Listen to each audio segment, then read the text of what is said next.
Hi there people, how's it going? This is Cross the Rubicon channel. Well, I think it's a good day for New Zealand today. Winston Peters of New Zealand First is in government. Finally, we found out. So, Winston Peters, who's a very, very strong politician, and he is of the right. He is part Maori, and he's probably stronger than his two coalition partners, one of them being the Prime Minister, Chris Luxon, who is, well, as weak as piss, basically. So, Winston is in the weaker position of the three, although he is the strongest, by far the strongest character and the most experienced politician out of the three of them. So, we'll just have to wait and see what happens in New Zealand. I've just watched an interview with Winston, who spoke to Sean Plunkett on the platform, and Winston is still banging the drum, even though he knows he's in government now. He's still banging the drum to end this apartheid system that's been happening in New Zealand since Labour got power and held power for 6 years. And that's a great thing, because I was very suspicious that Winston, I know it's early days, it's just hours basically, I thought he would abandon his supporters. But we'll just have to wait and see, because we know, I know many people are going to say in the comments that Winston's going to do another Winston and whatever. I don't know, but I'm optimistic about Winston, I really am. I think I hopefully pray that he stops this insanity that has gripped New Zealand. Labour, the Greens, Te Pāti Maori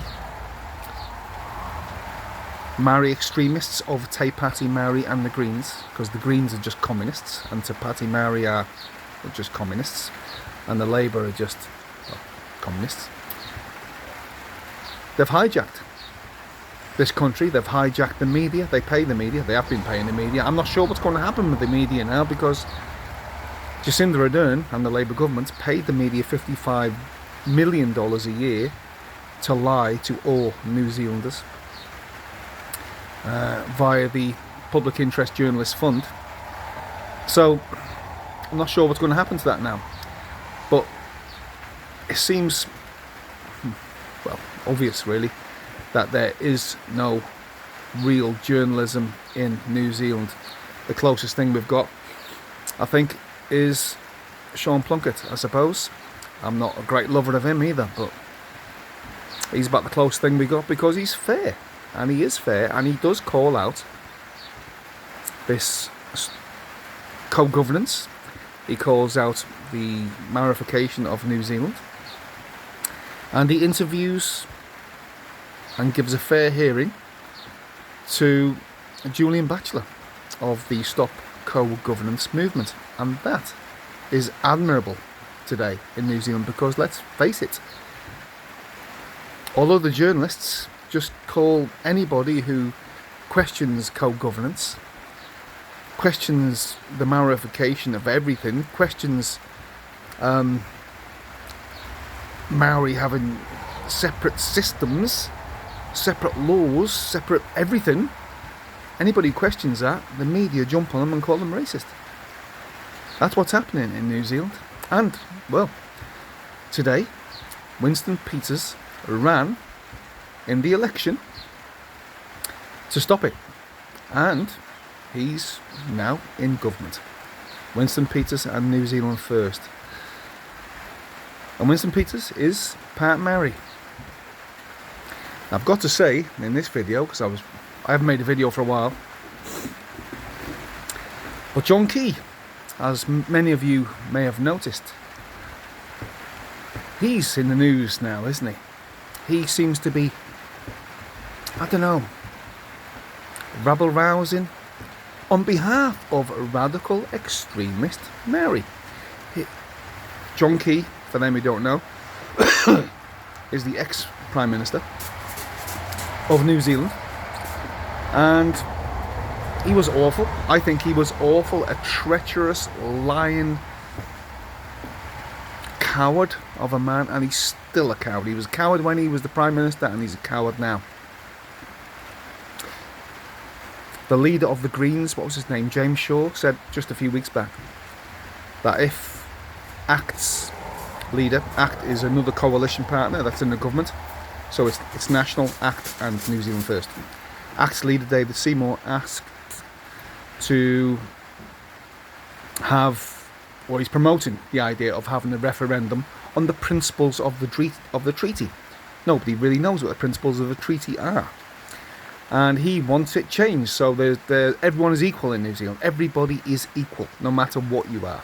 That's what he wants. Now, the radical Maori extremists, the communists and Marxists, like John Tamahiri, Willie Jackson, he's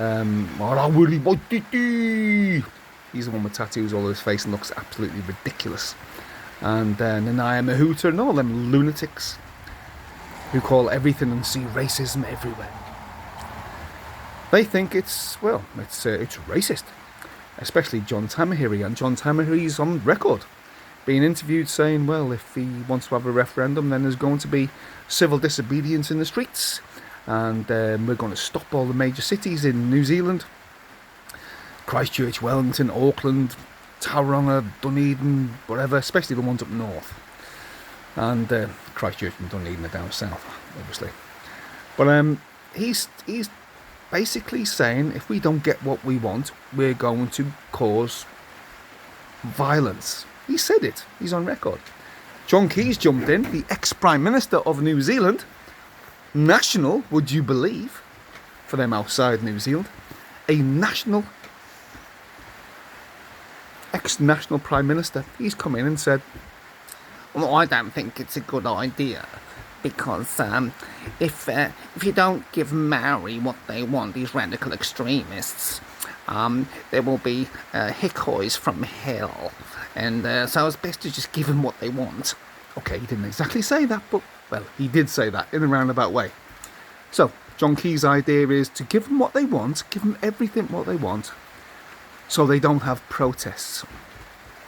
You see, John Key is gutless, coward, and I believe he's being brought in now